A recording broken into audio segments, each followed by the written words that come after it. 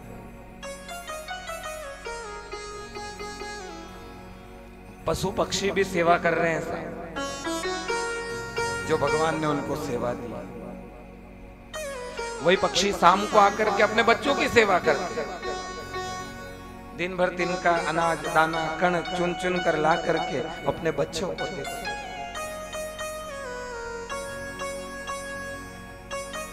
वो गाते हैं ना, ये दुनिया एक उलझन है, कहीं धोखा कहीं ठोकर, कोई हंस हंस कर जीता है, कोई जीता है रो रो कर। जो मुश्किल में ना घबराए, जो मुश्किल में ना घबराए, उसे इंसान के कहते। जो मुश्किल में ना घबराए, उसे इंसान कहते। पराया दर्द अपनाए, पराया दर्द अपनाए, उसे इंसान कहते।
दास से कोई गलती हुई हो, क्योंकि नादान हूँ, आप जैसी बुद्धि भी नहीं है, छोटी बुद्धि का हूँ।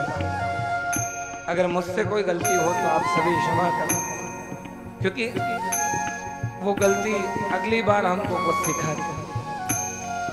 अगर गलती रुलाती तो राहें भी दिखाती, अगर गलती रुलाती है तो राहें भी दिखाती है, तो राहें भी दिखाती है।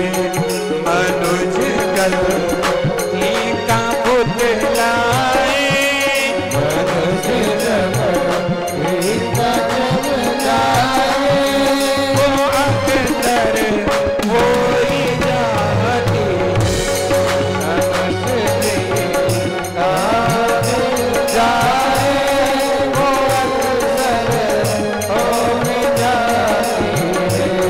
जो कर ले ठीक गलती को, जो कर ले ठीक गलती को, उसे इंसान कहते, जो करते ठीक गलती को उसे इंसान कहते, उसे इंसान कहते।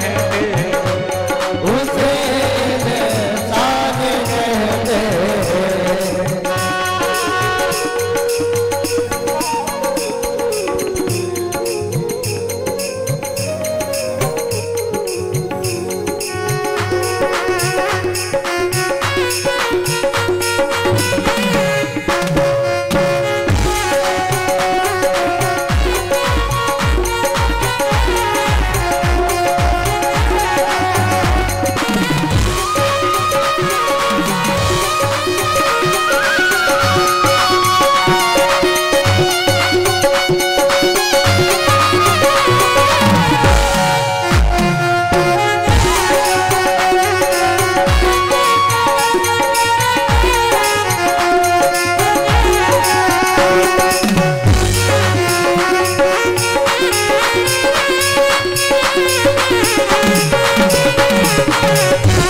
पति को जो बात कर आए, इंसान कहते।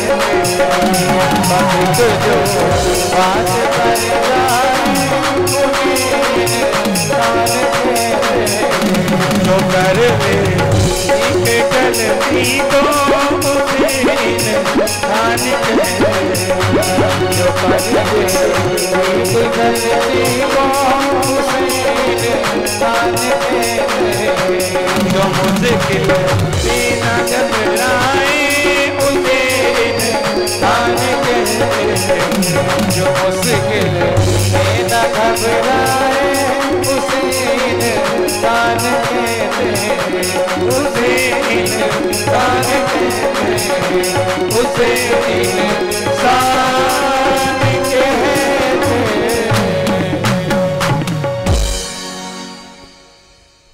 बोलिए जगन्नाथ भगवान की। सेवा सेवा में सुख है साहब। सेवा में जो सुख है वो किसी चीज में सुख नहीं है।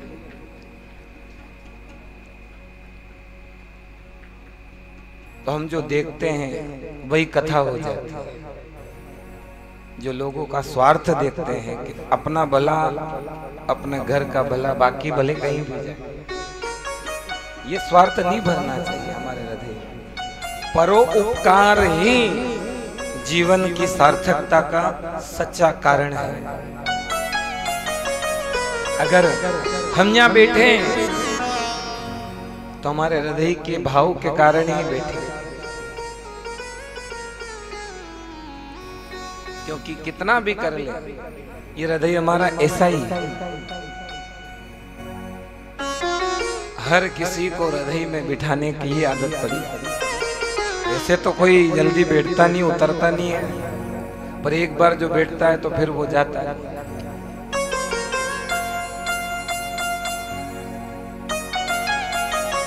आप लोग भी ध्यान रखना, कल एक बार और सुबह जल्दी 4 बजे उठ जाना और जगन्नाथ जी का दर्शन करने चले जाना, और जल्दी से दर्शन कर चाय पीकर कथा प्रारंभ हो जाएगी। 8 साढ़े 8 बजे 9 बजे के लगभग 11:30 बजे तक कथा पूर्ण होगी, पोथी पूजा इत्यादि होगी, फिर भोजन इत्यादि करके सब अपनी अपनी व्यवस्था को जोड़कर आगे के लिए प्रस्थान करेंगे। ये बात कहने में जितना कष्ट हो रहा होगा उतना आपको सुनने में भी हो रहा होगा, पर ध्यान रखना, जिंदगी किसी की रियासत नहीं होती। जिंदगी किसी की रियासत नहीं होती, मोहब्बत किसी की अमानत नहीं होती। जिंदगी किसी की रियासत नहीं होती, ये भक्ति किसी की अमानत नहीं होती। और सोच संभल कर कदम रखना जगन्नाथ की सल्तनत में, क्योंकि इनके केस से फिर जमानत नहीं होती। एक बार ये पकड़ता है फिर छोड़ेगा नहीं जीवन भर। आपको तो क्या कहें, पर हमने तो कंठी बना ली कि हर कथा में अब जगन्नाथ छूटेगा ही।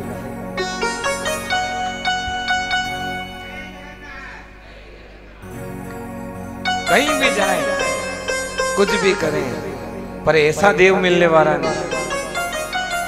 हमारे ब्रज में कहें, अरे यार जैसो देव पूरा दुनिया में ना मिलवे वारो है। कितना भी ढूंढवे के ताई घूम लो, बस जा जैसो देव ना मिले। तो हम सेवा के बारे में कह रहे थे। दुनिया जगत के लोगों की सेवा करते हैं, और जगन्नाथ जी के यहाँ जो सेवा चलती है इसमें 110 प्रकार की सेवाएं, जिसके बारे में हम आपको आज बताएंगे। और उसी में गीत गोविंद सेवा में जयदेव प्रभु का थोड़ा उच्चारण करेंगे, और फिर बाकी की कथा हम कल करेंगे। अब ये सारी सेवा उड़िया भाषा में दास ने कोशिश करी इधर उधर से, और हिंदी में उनको बोलने की करने की। जब कोई हमारे यहाँ उड़ीसा का भी अमृतवाणी पर इस कथा को सुनेगा तो कहीं ना कहीं वो इस दास को आशीर्वाद ही देगा कि हमारे चकानयन को एमपी में ले जाने वाले ये वो बालक है। हम चाहते हैं कि केवल नीलाचल में ही जगन्नाथ जी की महिमा ना हो, अपितु संपूर्ण जगत में जगन्नाथ जी की महिमा। सबसे पहली सेवा अमणियाऊ छत्र, ये पहली सेवा है। यात्रा में जब उत्सव होता है तो छत्री पकड़कर जो सेवा करते हैं उस सेवा का नाम है अमणियाऊ छत्र, जो आज भी जगन्नाथ जी का छत्र पकड़ कर के पीछे खड़े होते हैं ना, वो सेवा। दूसरा अंगारुआ, ये उड़िया भाषा है सब, ये हमारे लक्ष्मी प्रसाद जी को पता है। अंगारुआ, अंगारुआ का मतलब रसोई में अंगारे निकालना, साफ करना। 250 चूल्हे में जो लकड़ियां बाद में भोजन के बाद जलती है उनको रोककर अंगारों को निकालकर उनको बाहर सुखाते हैं, फिर कल काम में आ जाते हैं वही। तो दूसरी सेवा है अंगारुआ सेवा जगन्नाथ जी की। तीसरी सेवा है ओझा महाराणा। ओझा महाराणा किसको कहते हैं? यहाँ पर लोहार, जो लोहे का सारा कार्य जगन्नाथ जी का करता है। पहले के समय में एक भी खील नहीं लगती थी, ऐसा रथ बनता था, पर अब उसमें बहुत व्यवस्था करनी पड़ती है। तो केवल चक्के पर जो जगन्नाथ जी के रथ के पहिए हैं ना, वहां पर लोहे का उपयोग करा जाता है। बाकी पूरा रथ लकड़ियों के एक से एक अंदर फिटिंग करके बनाया जाता है, लेकिन पहले ये भी नहीं होता। फिर अखंड मेका, प्रारंभ से शेष तक दीप जलाना, उसे अखंड मेकअप कहते हैं।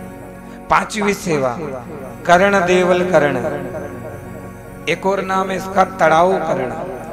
भंडार में चागंडा घर में सेवा, हस्तांतरण और सबका हिसाब रखना, यानी कि आज की दुनिया की भाषा में अकाउंटेंट, उसका यहाँ पर कहते हैं कर्ण देवल कर्ण तड़ाऊ कर्ण। छठी सेवा का आउड़ा सेवक। अब हमको भी बहुत कष्ट है लिखने में भी और पढ़ने में भी। कहा उड़ा सेवक वो कौन? जो सब्जी काटना, दाल चढ़ाना, आटा और बेसन पीसना, ये सब कार्य करने वाले को कहावड़ा सेवक कहते हैं। सातवां कहालिया सेवक। जब विग्रह बाहर निकलते तब कहालिया एक इंस्ट्रूमेंट बजाते जिसका हिंदी में बिगुल कहते हैं। इस प्रकार का कोई यहाँ पर एक है। जब भगवान बाहर आते हैं तो दोनों तरफ सिंह द्वार के इधर इधर वह एक अलग प्रकार का इंस्ट्रूमेंट है। बोलो जगन्नाथ भगवान की। वह बिगुल बजता है। आठवां कुम्हारा विसोई हांडी, कुड़िया, कुला, मिट्टी के पात्रों को लेकर देता है। नौवां कला भेड़िया, रथ खींचने की सेवा करना उसको कहते हैं। करत दिया, रथ बनाने के लिए लकड़ी को चीरने वाला। 11वां सेवक कोट साहसिया, उत्सव में यात्रा में जितनी भी कोई असुविधा सुविधा होती है वहां उनका सहयोग। 12वां कांट भागा पानिया। आप लोगों को लगता होगा इन सब से हमको क्या काम, लेकिन जब ये कथा अमृतवाणी पर देखेंगे लोग तब उनको पता चलेगा कितने प्रकार की सेवा जगन्नाथ जी की है, कैसे जगन्नाथ जी की सेवा करते हैं, उन सेवकों का नाम क्या है। तो 12वां काट भागा पानिया, रसोई बनता है तब वो गंगा कुआं है रसोई घर के पीछे, वहां से रस्सी से जल खींचते मटके में भरते और लेकर। 13वां खरी नायक ज्योतिषी, वह अपनी ज्योतिष की गणना करके सेवा देते हैं। अखनिया पालिया, फूल आदि को लाते हैं। 15वां खटली सेवक, जो अवकाश पूजा के लिए खटोला रखता है। 16वां गोछिका, जैसे वैकुंठ में जय और विजय है ना, वैसे ही मंदिर के द्वार पर गोछिकार नाम के सेवक विराजमान। और 17वीं सेवा गीत गोविंद सेवा। यह गीत गोविंद, यह गीत गोविंद चंदन लागी के समय भगवान के सामने गाया जाता है।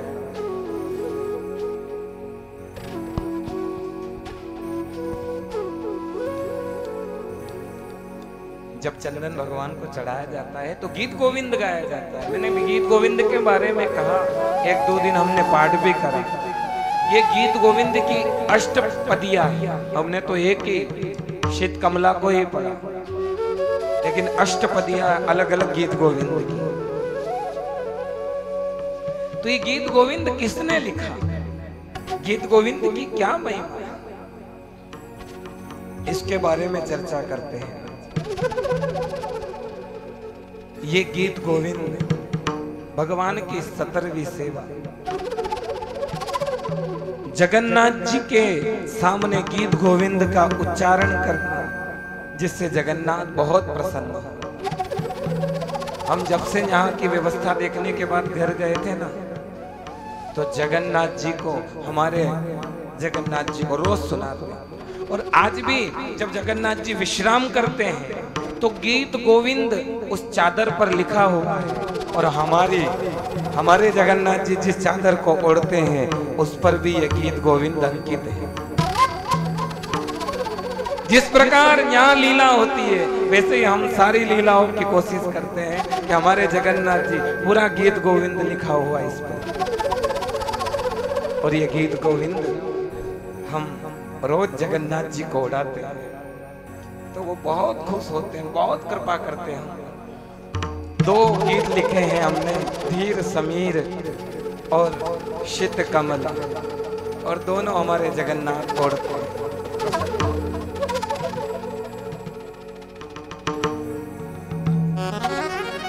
ये हम इसलिए नहीं दिखा रहे कि हम भगवान की ऐसी सेवा करते हैं, हम इसलिए कह रहे कि आज भी जो चादर रात्रि में उड़ाई जाती है उस पर गीत गोविंद अंकित होता है। हमारे जगन्नाथ जिस चादर को ओढ़ते हैं उस पर भी गीत गोविंद अंकित है। तो गीत गोविंद किसने लिखा? भक्तमाल में प्रियादास जी वर्णन करते हैं, किंदु बिल्व नाम में, किंदु बिल्व नाम में। किंदु बिल्व नाम का एक गांव जहां प्रकट हुए कवि राज राज। बोलिए जयदेव महाप्रभु।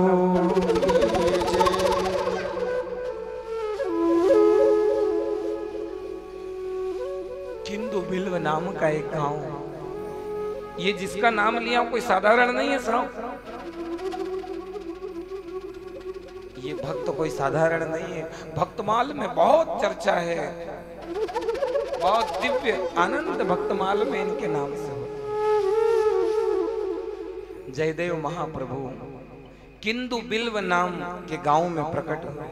स्वयं जगन्नाथ ही जयदेव का रूप धारण करके पिता भोजदेव और माता वामा देवी के यहाँ, कुछ लोग वामा देवी भी कहते हैं, कुछ लोग राधा देवी भी कहते हैं उनकी माता, ऐसे जयदेव महाप्रभु प्रकट हुए। भक्तमाल में छंद आता है, भक्तमाल की कथा होगी तब जैसे मायरे में पद गाए जाते हैं ऐसे भक्तमाल में प्रियादास जी ने लिखा, किंदु बिल्व नाम ग्राम भयो कवि राज राज। किंदु बिल्व नाम ग्राम भयो कवि राज राज।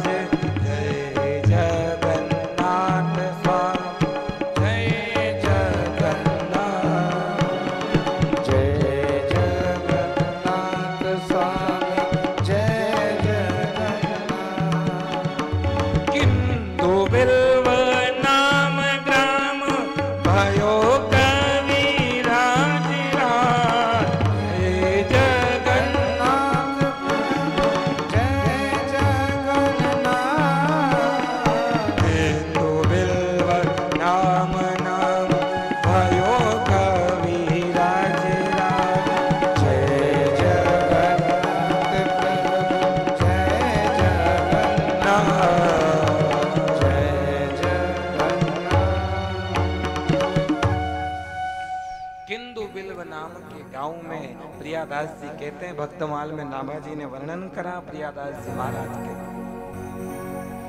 कि किंदु बिल्व नाम में भयो कवि राज राज। जयदेव महाप्रभु बड़ी दिव्य महिमा है, भक्त थे और कवि भी थे। जहां ना पहुंचे रवि वहां पहुंचे सूर्य। जहां नहीं पहुंच पाए वहां भी कवि की किरण कल्पना पहुंच जाती। जहां तक वो नहीं सोचे उससे कहीं ज्यादा आगे। तो एक तो कवि, दूसरा भक्त और तीसरा ब्राह्मण।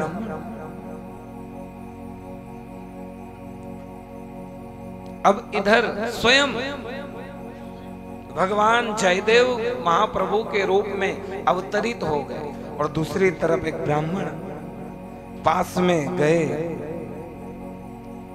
और उन ब्राह्मण ने भगवान जगन्नाथ की सीढ़ियों पर माथा टेका, एक एक 22 सीढ़ियों, शीश रख रख करके एक भिक्षा मांगी कि हे जगन्नाथ, हमने आपकी बहुत सेवा करी, हमारे घर कोई संतान नहीं, आप बस मेरी पत्नी को आशीर्वाद दे दो। स्त्री का स्त्री तत्व जब ही पूर्ण होता है जब वो गर्भवती होती है, एक दूसरे संतान को जन्म देती है, तब वो जननी कहलाती है। क्या कहलाती है? जननी। इस विषय के लिए ज्यादा समय नहीं है हमारे पास, और ना मैं उसको कहने में सक्षम हूं। तो भगवान जगन्नाथ जी से प्रार्थना करी तो ब्राह्मण ने कहा कि प्रभु, अगर मेरे घर संतान हुई तो वो संतान मंदिर में चढ़ा दो, मैं नहीं रखूंगा। तो भगवान की कृपा से, जगन्नाथ की कृपा से ब्राह्मण के घर 9 महीने के बाद एक कन्या ने जन्म लिया, एक बहुत दिव्य कन्या। जब जन्म ले लिया, छोटी सी कन्या है, इसको कैसे छोड़? कन्या का विशेष ध्यान रखिए, कन्या धन, बड़ा धन है साहब। जिस खूंटे से बांध दो उससे ही बंध जाए, जिस खूंटे से बांध दो उससे ही बंध जाए। बाबुल तेरी लाडली एक गूंगी सी गाय, जाओ उसको बांधो, जाओ भेजो, वहां चली जाए। फिर ये बात पुरानी है, आज उसकी इच्छा वो वहां जाती है, क्योंकि कलयुग का प्रभाव है।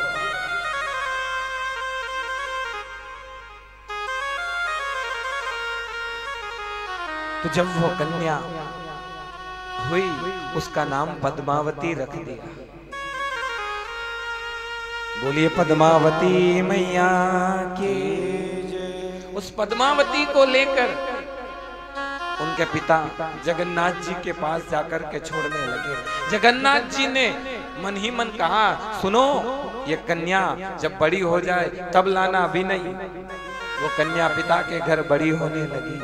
जब वो 16 वर्ष की हो गई, वचन के अनुसार वो ब्राह्मण अपनी कन्या पद्मावती को लेकर जगन्नाथ जी के सामने लेकर गया और खूब कीर्तन करा। जगन्नाथ जी स्वयं प्रकट होकर के कहते हैं कि हे ब्राह्मण देवता, आपने आपकी कन्या को मुझे समर्पित करा है, तो जाओ किंदु बिल्व गांव में मेरा ही स्वरूप जयदेव के रूप में प्रकट है। इस कन्या का विवाह तुम महाकवि जयदेव के साथ कर दो। मैं स्वयं जयदेव के रूप में प्रकट होकर के आया।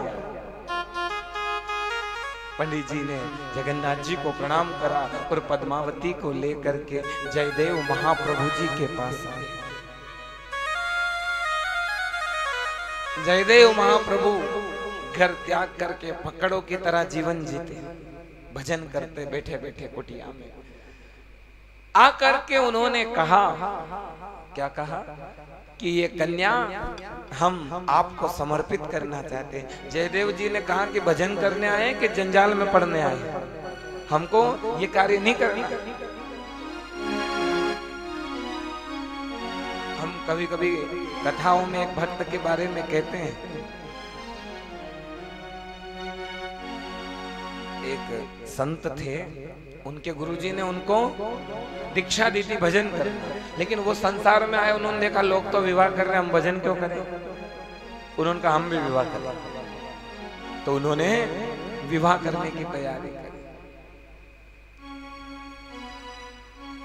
घोड़ी पर बैठ गए, सेहरा बांध दिया, आगे बैंड बज रहा, लोग नाच रहे। इतने में उनके गुरुजी आए। संत का नाम था रज्जब जी महाराज। क्या नाम था? रज्जब जी महाराज। इतने में उनके संत आए, उनके गुरु आए और उन्होंने देखा कि ये कौन बैठा है। तो गुरु को देख करके सेहरा हटा कर देख रहे, गुरुजी है क्या?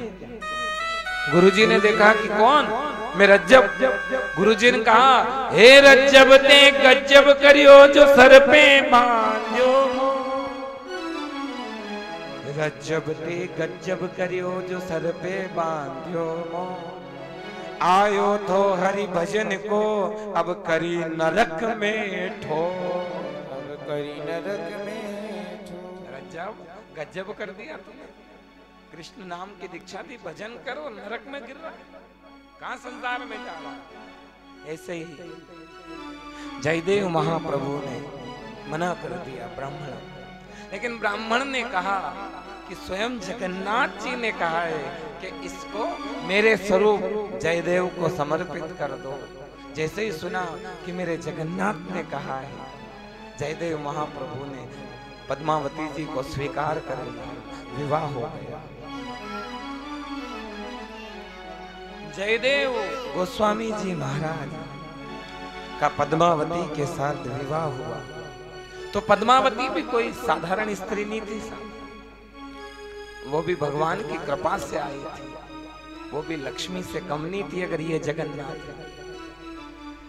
दोनों दंपति भजन करने लगे। अगर पति भजनानंदी हो और पत्नी का स्वभाव, हमारे भागवत में आता ना धुंधली देवी, ऐसा हो तो फिर भजन हो सकता है। देखिए, हमको ये बात कहनी नहीं चाहिए, लेकिन हम इस व्यास मंच से कहते हैं, हम बहुत सौभाग्यशाली हैं कि हमको ऐसा जीवन साथी मिला, तब जाकर जगन्नाथ की कथा, राम कथा कहने योग्य हो। हम नहीं अध्ययन कर पाए थे राम कथा को भी, उन्होंने घर प्रसंगों को पढ़ पढ़ कर हमको सुनाया कि ये अच्छा है, वो अच्छा है। हम आप लोगों के टिकट के लिए इधर घूम रहे, उधर घूम रहे, ये कर रहे, वो स्कंद पुराण पढ़ते और फिर सुनाते, ये चरित्र ज्यादा अच्छा है, इसको लिखो, वो चरित्र ज्यादा अच्छा है, उसको लिखो।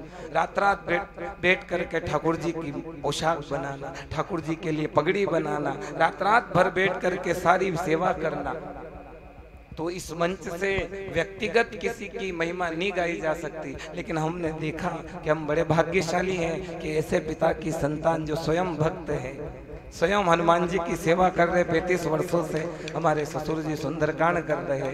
उनके यहाँ ऐसी कन्या जन्मी जो हमारे यहाँ पर भी जगन्नाथपुरी तक हम आए। कोई किसी के पीछे कारण बनता है, हम उन्हीं का कहते हैं, क्योंकि यहाँ तक हम नहीं आ पाते, क्योंकि अध्ययन ही कैसे करते। हम तो कभी उनसे मिलने जा रहे, कभी उन यात्री से मिल रहे, कभी टिकट कराने जा रहे, तो कभी श्रावण चल रहा कहीं पूजा कराने जा रहे। वो सब कार्य करने के बाद पढ़ते पुस्तक और फिर हमको बताते ये प्रसंग लिखो, ये ज्यादा अच्छा। तो जयदेव महाप्रभु जी ने दाम्पत्य जीवन को प्रारंभ करा, भजन को प्रारंभ करा। मन में चिंता नहीं है, बस चिंतन ही चिंतन। चिंता और चिता में एक बिंदी का फर्क पड़ता है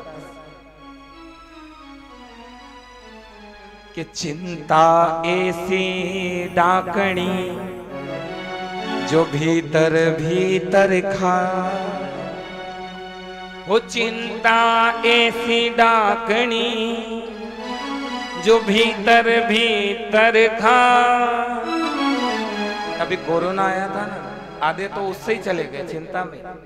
वो चिंता ऐसी डाकनी जो भीतर भीतर खा, वो डॉक्टर बेचारा क्या करे, कब तक दवा पीना। जब तक मन में संतुष्टि नहीं होगी कि हम ठीक है, तब तक डॉक्टर भी नहीं सुधार सकता। तो ऐसे जयदेव महाप्रभु स्वयं भगवान के चरित्रों को लिख रहे। एक बार जयदेव महाप्रभु राधा कृष्ण के भावों को लिख रहे थे और चिंतन ऐसा, आंखें बंद करे और चिंतन प्रारंभ हो जाए। और चिंतन में क्या देखा कि वृंदावन में निकुंज में बैठे पलोटन राधिका पाए, राधिका के चरणों में मस्तक रख करके बैठे। और उसको लिखते लिखते उनकी कलम रुक गई। ये मैं सोच कैसे सकता हूं, मेरे प्रभु अपनी आह्लादनी शक्ति के चरणों में मैं ये नहीं लिख सकता। उन्होंने उस गीत को रोक दिया, आधा ही लिखा और कहा, पद्मावती मैं आता हूं स्नान करके, आप इसको लेखनी को ऊपर छत पर सूखने के लिए रखें। इधर जगन्नाथ जी से नहीं रहा गया, कहा मैं तो चरणों में ही बैठा हूं मेरी आह्लादिनी के। तो जगन्नाथ जी स्वयं जयदेव महाप्रभु का रूप बनाकर पद्मावती के पास गए। इधर जयदेव जी स्नान करने गए और उधर जगन्नाथ जयदेव जी का रूप बना करके आए कुटिया में, और आकर के कहते हैं देवी वो लेखनी कहाँ है? बोले छत पर। बोले जल्दी लाओ। लेकर के आए कृष्ण स्वयं, जगन्नाथ स्वयं जयदेव का रूप लेकर स्वयं उस अधूरे शब्द को पूरा करा, उसको पूरा करा और कहा सुख धूप में रख, धूप में रख। कल आओ भोजन। उन्होंने भोजन परोसा। पद्मावती जी पंखा कर रही, अच्छे से भोजन करा। आज पद्मावती जी का रोम रोम खिल रहा। का रोज तो ऐसा नहीं होता था, पर आज ऐसा कैसे हो रहा है? जब जगन्नाथ जी का उच्चिष्ट प्रसाद उस पत्तल में बच गया, कहा कि मैं आता हूं अभी। देख लिया कि ये नकली जयदेव को देखकर असली जयदेव घबरा जाएगा, तो जगन्नाथ जी पद्मावती जी को कहते हैं कि मैं जाऊं, अभी आता हूं। अब पद्मावती जी उस झूठी पत्तल में जो बचा था प्रसाद, उसको उठा उठाकर मुख में रखे, तो मुख में से रोम रोम खिलने लग गया। ये क्या हो रहा? आज तक ऐसा तो हुआ नहीं, ये क्या हुआ? इतने में जयदेव महाप्रभु आए और उन्होंने आकर कहा पद्मावती तू तो बड़ी पतिव्रता बनती है, और आज आपने भोजन कर लिया, जल्दी से मुझे भी भोजन रखो, बहुत भूख लगी। बोले अभी तो खाया, अभी तो आपने पाया, आपकी झूठी पत्तल में से मैं पा रहा। अरे मैं तो स्नान करने गया था। अरे अभी तो आप आए थे, अभी आप आए, आपने वो लेखनी मंगाई, जो अधूरा अक्षर था उसको पूरा करा। लेखनी जल्दी लेकर आओ, लेखनी। कौन आया था? जैसे ही जयदेव महाप्रभु ने देखा, उसमें लिखा स्मर करल खंडनम मम सिरसि मंडनम देहि पद पल्लव मुदारम। यह गीत गोविंद की अष्टपदी में से के अंदर में मम गरल खंडनम मम सिरसि मंडनम देहि पद पल्लव मुदारम, राधा रानी का चरण ठाकुर जी ने मस्तक पर। जयदेव महाप्रभु जी ने जैसे ही देखा, पद्मावती तू धन्य है, तेरे सामने मेरा रूप लेकर जगन्नाथ स्वयं आए, तुझे उनका दर्शन हो गया, उनका प्रसाद मिल गया, धन्य है तेरा जीवन। जयदेव महाप्रभु पद्मावती दोनों के दोनों का जीवन बड़ा धन्य है। जब इस उड़ीसा में गीत गोविंद आया ना, हर व्यक्ति की जुबान पर गीत गोविंद, हर कोई गीत गोविंद गाता इस उड़ीसा में। एक दो लाइन तो सबको याद है, शित कमला कुच मंडलम। हर व्यक्ति, छोटा बच्चा बड़ा, हर जगह गीत गोविंद, गीत गोविंद। ऐसा भाव बना जयदेव महाप्रभु जी का। एक बार एक चोर यहाँ पुरी में, उड़ीसा में, किसी घर में गया, ब्राह्मण के घर में कुछ नहीं मिला, तो उसने देखा कि देखिए सालेग्राम जी को चांदी के सिंहासन पर बिठाते हैं, जैसा सालेग्राम होगा वैसी आकृति, ऊपर मुकुट चांदी का, नीचे देखा सालेग्राम तो किसी काम के नहीं, क्यों ना मैं इनको उठा लूं। तो सालेग्राम शिला को चोरी कर लिया और चोरी करके चलने लगा। उसने कहा ये पत्थर किस काम, अपने को तो चांदी से काम, तब फेंकूं। फेंकने लगे तो रास्ते में एक मोची था, कहा फेंके क्यों, इस मोची को देते हैं। कहा ए मोची तुझे पत्थर चाहिए, देख तुझे खील ठोकने में काम आएगा, तेरा औजार है उसको धार करने में काम आएगा। कहा कितने में? बोले तू कितना देगा? बोले 1 रुपया। हाँ ठीक है, ले पत्थर ले। सालिग्राम शिला को पत्थर समझ कर। अब उस मोची की रोज की आदत, मोची जब भी हाथ में औजार लेता तो शीत कमला कुच मंडल घृत कुंडल कलित ललित वनमाल जय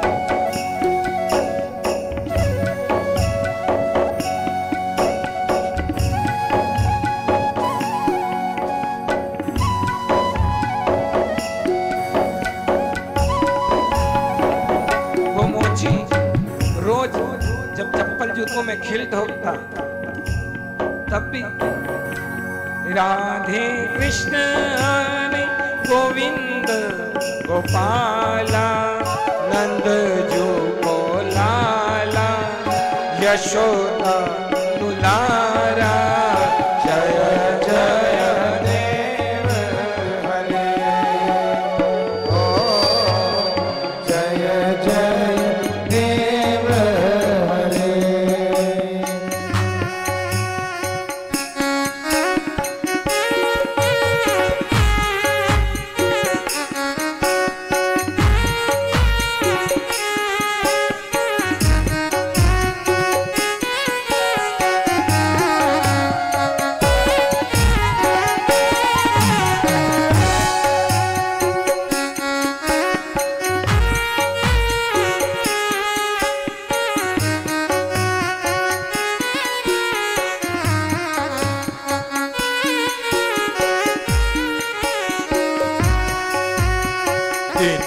मणि मंडल मंडन का खंडन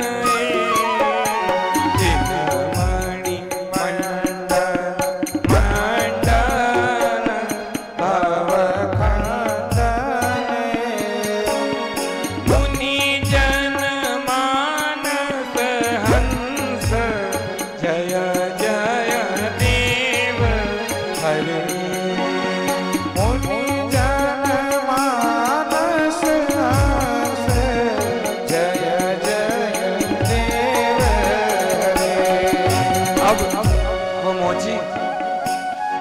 रोज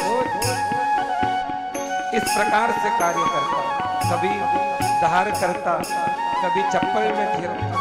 उसी समय एक ब्राह्मण आए और वो ब्राह्मण अपनी चप्पल सुधार रहा और वो खील सालिग्राम शिला से ठोक। ब्राह्मण ने कहा तू जानता है ये कौन है? ये वैष्णवों की सर्व उपाधि है, ये हमारे आराध्य देव है, ये मुझे दे दे। बोले 1 रुपये में खरीदा, ऐसे कैसे दे दूं? अरे मैं 10 रुपए देता हूं, ये शिला मुझे दे दी। ब्राह्मण देवता गए, गाय के गोबर से खूब लेपन करा, शहद से लेपन करा, पता नहीं कितना उस तरह घिसा हो, कोमल कोमल माखन से सालिग्राम जी को घृत से नहलाया और पूजा करी। भगवान सालिग्राम ने कहा जगन्नाथ रूप पंडित जी को कि हे ब्राह्मण, तेरी पूजा में कोई संदेह नहीं, मैं बहुत प्रसन्न हूं, पर मुझे तू उस मोची के पास छोड़। अरे प्रभु, वो तो आपसे खिल ठोकता है, वो कुछ भी करता हो, भले वो धार करता हो, लेकिन वो कालिया विषधर कांचन जन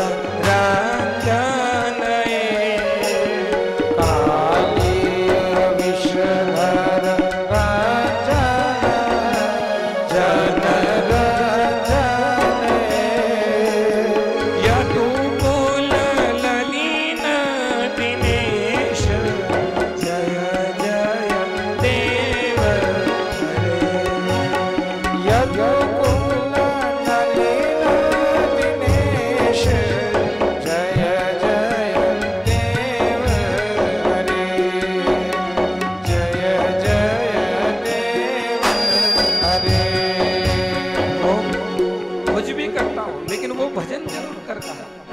वो भले उस सालिग्राम से मुझसे भले धार करता, लेकिन वो कितनी बार पानी डालता मेरे ऊपर। जय जय देव, वो गीत गोविंद गाता। आपकी सेवा से मैं प्रसन्न हूँ, लेकिन उनके गीत गोविंद से मैं ज्यादा प्रसन्न हूँ। मुझे वहीं छोड़ दो। जब पंडित जी आए और मोची के चरण पकड़ लिए और कहते हैं कि हे मोची, तेरी सेवा से जगन्नाथ प्रसन्न है, ये सालिग्राम तू रख ले। बोले मुझे नहीं चाहिए। बोले क्यों? तू 10 रुपए मांगेगा और वो तो खर्च होगा। अरे मैं पैसे नहीं लूंगा, उल्टा पैसे दूंगा, रख ले सालिग्राम। वो मोची सालिग्राम शिला को लेकर खूब सेवा कर। मधु मोहक नरक विनाशन करुण दासन हे। मधु मोहक नरक विनाशन करुण दासन हे। सूर्य कुल केली निदान, जय जय देव हरे। सूर्य कुल केली निदान, जय जय देव हरे। जय जय देव हरे।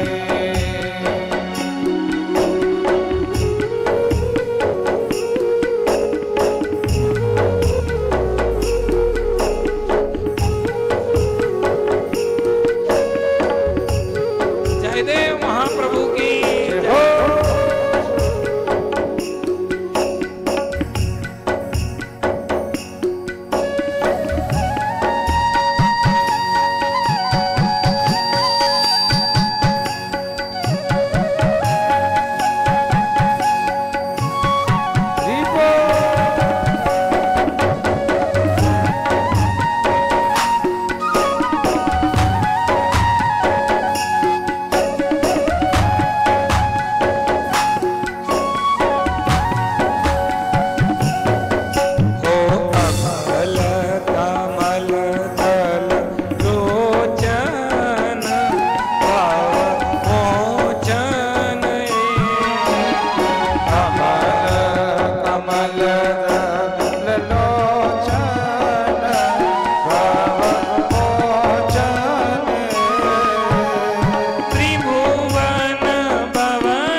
जगन्नाथ भगवान के।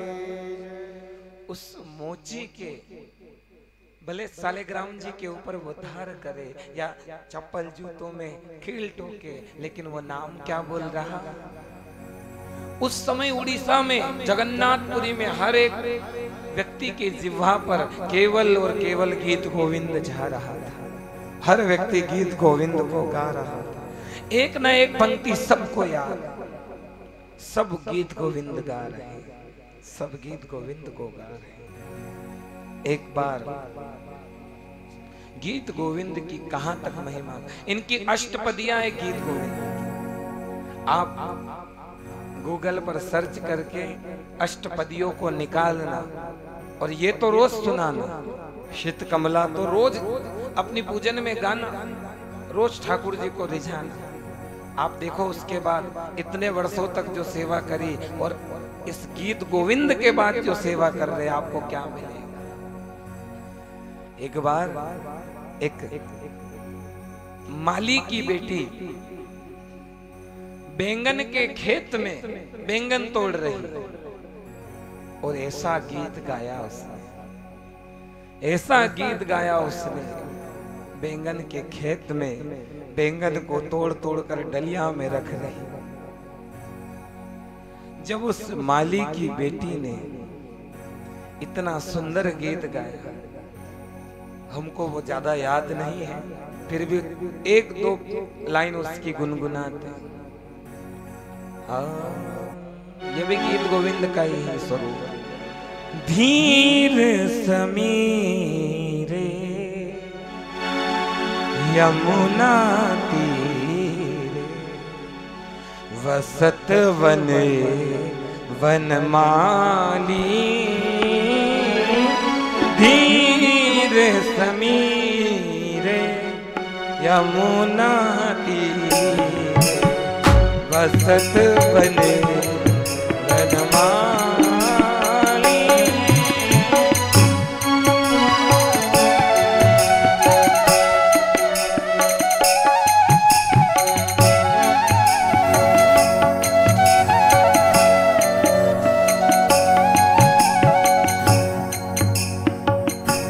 गोपी बिन पयोधर मदन मनोहर आली। धीर समीरे यमुना तीरे वसत वने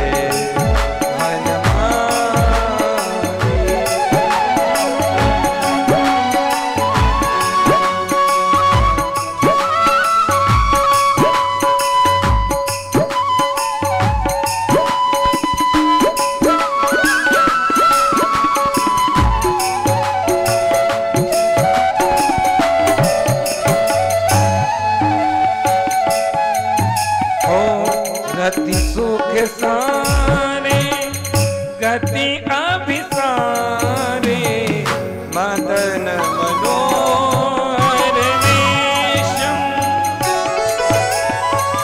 रति सुख सारे गति अभिसारे मदन मनोहर वेशम। हो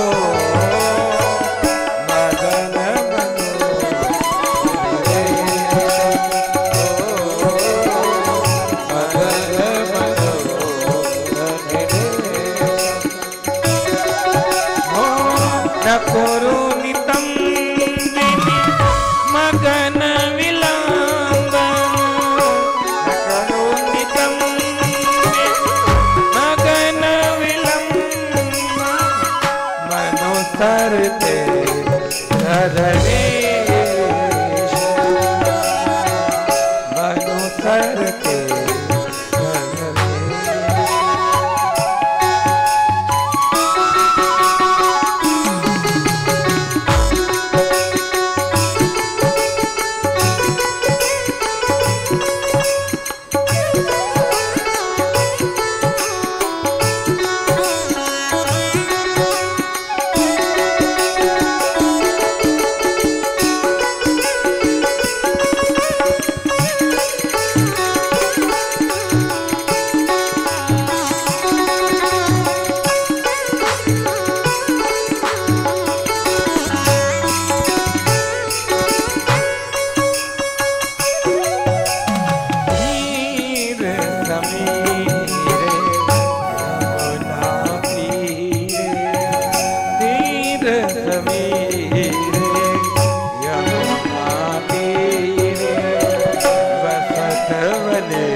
की बेटी गीत गोविंद गा रही, बैंगन को तोड़ रही, क्या कह रही? धीर समीर यानी सुंदर पवन बह रही यमुना के तट पर। वृंदावन में वनमाली वेश धारण किए हुए राधा रमण लाल, राधा रमण यमुना जी से दूर नहीं बैठे हैं, निधिवन के पीछे सुंदर पवन बह रही यमुना तट पर वृंदावन में वनवाली मेष धारण किए हुए मेरे राधा रमण लाल इस रूप का दर्शन जयदेव महाप्रभु जी कह रहे थे। और धीर समीर यमुना तीरे बसती वने वन माली गीत गोविंद को गाया। जब वो माली की बेटी अष्टपदी में से गीत गोविंद गा रही, वो गा रही और रत्न सिंहासन पर धीर समीर जगन्नाथ जी डोलने लग गए। रहा नहीं गया जगन्नाथ जी से। सुभद्रा जी कह रही है नहीं जाओगे आप, बलराम जी भी कह रहे हैं लाला मत जा, लेकिन जगन्नाथ जी कह रहे हैं मैं रुके नहीं पाऊंगा, मुझे गीत गोविंद इतना प्यारा लगता है। जगन्नाथ जी उस रत्न वेदी पर डोल रहे, गीत गोविंद माली की बेटी वहां वन में गा रही।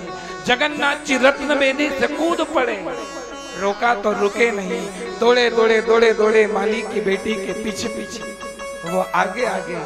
धीर समीर यमुना तीर बसत वने वनमाली, पीछे पीछे भगवान। और कहीं कहीं उस जंगल में कांटे थे, भगवान को कांटे चुभ रहे, कहीं पीतांबर फट रहा, कभी क्या हो रहा, लेकिन बिना ध्यान के बस पीछे पीछे पीछे पीछे पीछे। माली की बेटी ने गीत गोविंद मौन करा और देखा कि वहां भोग लगने का समय हो गया, पंडे आ जाएंगे। भागे भागे गए। जैसे ही जगन्नाथ जी गए तो देखा जगन्नाथ जी के हाथ यहाँ से छिले हुए, यहाँ से रक्त बह रहा, यहाँ से रक्त बह रहा। पंडे पुजारी घबरा गए, राजा को बुलाया, राजा स्वयं आए और राजन ने आकर प्रार्थना करी, महाप्रभु क्या हुआ? ये जगन्नाथ जी का पीतांबर कैसे फटा? पंडों को फटकार लगाई राजा ने, तुम लोगों के होते हुए मेरे महाप्रभु की ऐसी दशा कैसे हुई? अरे हमको नहीं पता, भगवान ने स्वयं राजा को संकेत दिया कि मैं, ये इनकी गलती नहीं है। पंडे गए सब जगह उस पीतांबर का टुकड़ा ढूंढने के लिए, तो बैंगन के खेत में जब वो माली की बेटी गीत गोविंद गा रही थी, वहां वो टुकड़े को देखा, लेकर के गए और कहा राजन ये टुकड़ा तो वहां से मिला। तब जगन्नाथ जी ने कहा कि भले वो बैंगन का खेत हो कि काई का भी खेत हो, कोई गीत गोविंद गाता है तो मैं रुक नहीं पाता हूँ, मुझे जाना पड़ता है वहां पर, मैं मेरे हृदय को नहीं रोक पाता हूँ। भगवान को गीत गोविंद इतना पसंद। राजा ने कहा मेरे जगन्नाथ को गीत गोविंद सुनने के लिए कांटों की जगह जाना पड़ा, जाओ सभी पालकी लेकर के जाओ और माली की बेटी को सुंदर रत्नमयी पालकी में बिठा करके लाओ। कहाँ गरीब माली की बेटी, लेकिन गीत गोविंद के गाने के कारण पालकी में बैठ करके सीधे अंदर आई और नाट्य मंडप के वहां पर बैठ करके वो गाने लगी। उस समय कोई नहीं था वहां पर, बस माली की बेटी और सब दूर पट बंद वो गा रही। धीर समीर यमुना तीरे बसत वने वनमाली, धीर समीर यमुना तीरे बसत वने वनमाली, धीर समीर यमुना के तीरे बसत वने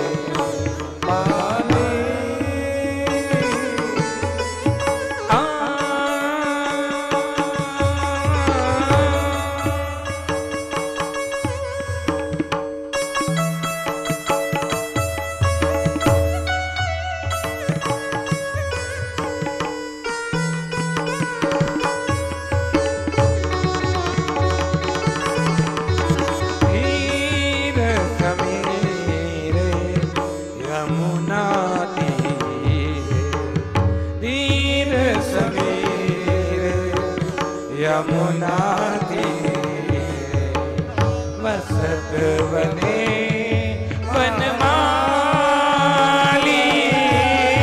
धीर समीर यमुना के तीरे वसत बने वनमाली धीर समीर यमुना के तीरे वसत बने वनमाली।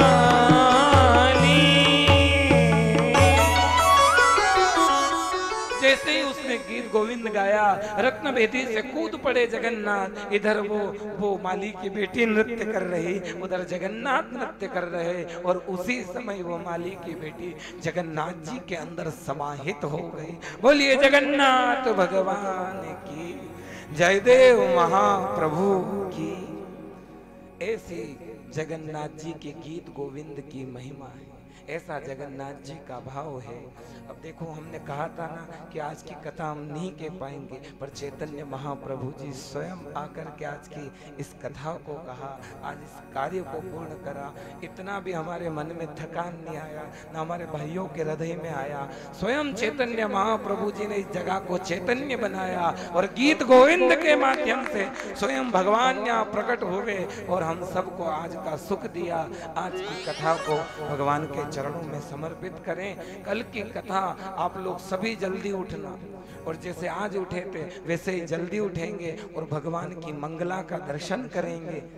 रोज सोते हैं, 2 दिन बस में ट्रेन में सोना ही है, उसके बाद भी घर जा कर के आराम ही करना है आप लोगों को। हमको तो 27 से फिर कथा करनी है, उसके बाद फिर एक कथा है, पर आप लोगों की भी कथा प्रारंभ होगी। ये जगन्नाथ आपके हृदय में बार बार आएगा, बार बार आकर के कहेगा कि आया था ना तू हमारे घर। वो प्रसन्न होएगा।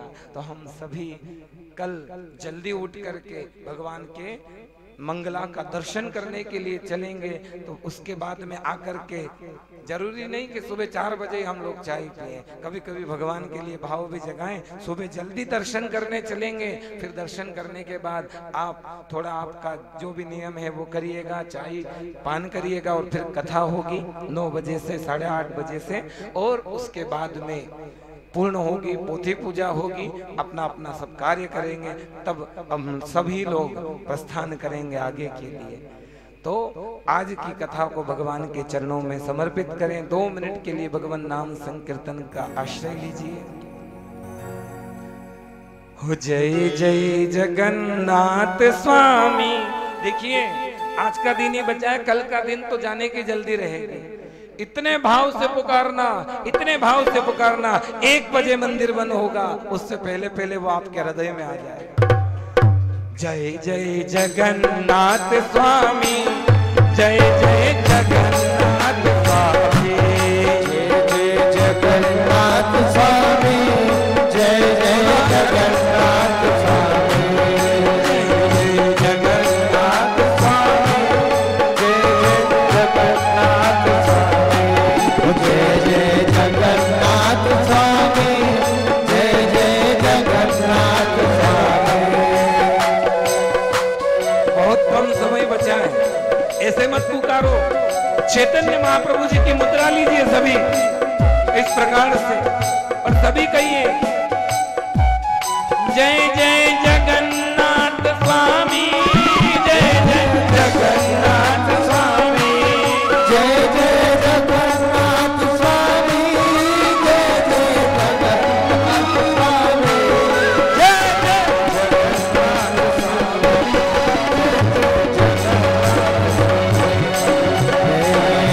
जगन्नाथ स्वामी, सभी आप करें।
हो जय जय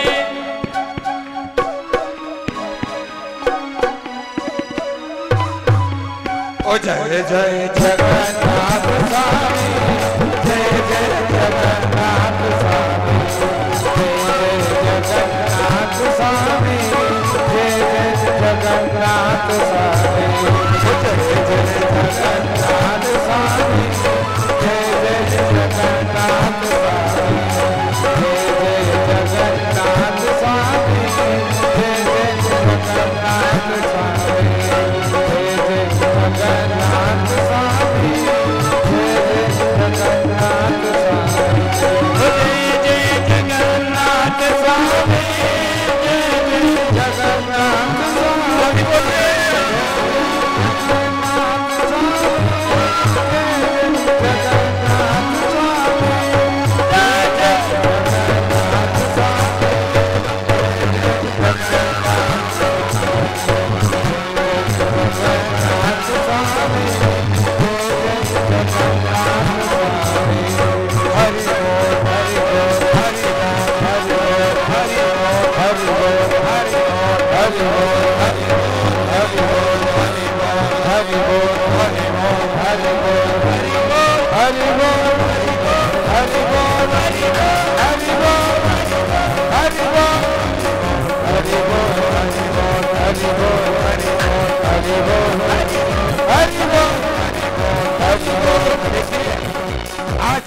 ऐसे नहीं होगा, सभी खड़े हो जाइए, खड़े हो जाइए भाव से, प्रेम से। कभी एक पैर उठाओ, कभी दूसरा पैर उठाओ, ये हाथ इधर, ये हाथ इधर। हरि बोल हरि बोल हरि बोल हरि बोल हरि बोल हरि बोल हरि बोल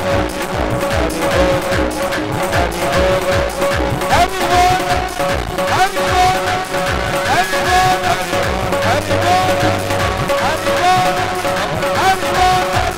हरि बोल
जगन्नाथ, जय जय जगन्नाथ स्वामी, जय जय जगन्नाथ स्वामी, जय जय जगन्नाथ स्वामी, जय जय जगन्नाथ स्वामी, जय जय जगन्नाथ स्वामी, स्वामी जय जय जगन्नाथ स्वामी जय जगन्नाथ स्वामी जय जय जगन्नाथ स्वामी जय जय जगन्नाथ स्वामी जय जय जगन्नाथ स्वामी जय जय जगन्नाथ स्वामी जय जय जगन्नाथ स्वामी जय जय जगन्नाथ स्वामी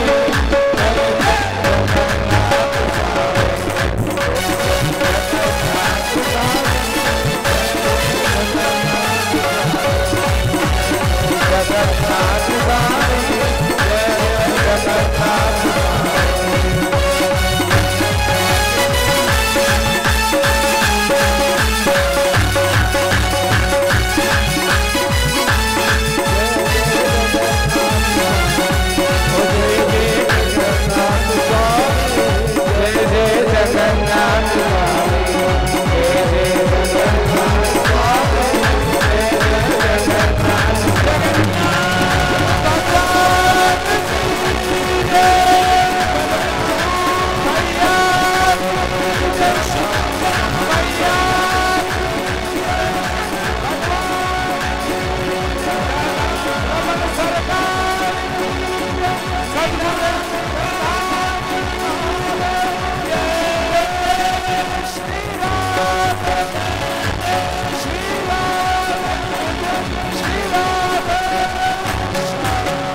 जय जगन्नाथ आइए भगवान की आरती में प्रवेश करें सभी मिलकर।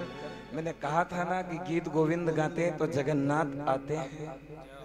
आज महाप्रभु स्वयं इस स्थान पर पधारे। कृष्णाय वासुदेवाय हरहे परमात्मने प्रणतः क्लेशनाशाय श्री गोविंदाय नमो नमः।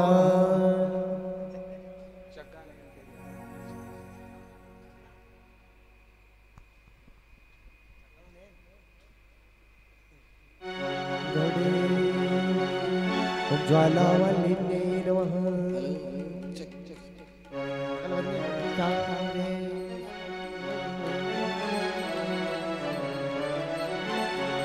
श्री जगन्नाथ तेरी आरती गाओ श्री जगन्नाथ तेरी आरती गाओ आरती गाओ प्यारे हृदय में बसाओ आरती गाओ प्यारे हृदय में बसाओ जगा आरती गाओ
प्रभु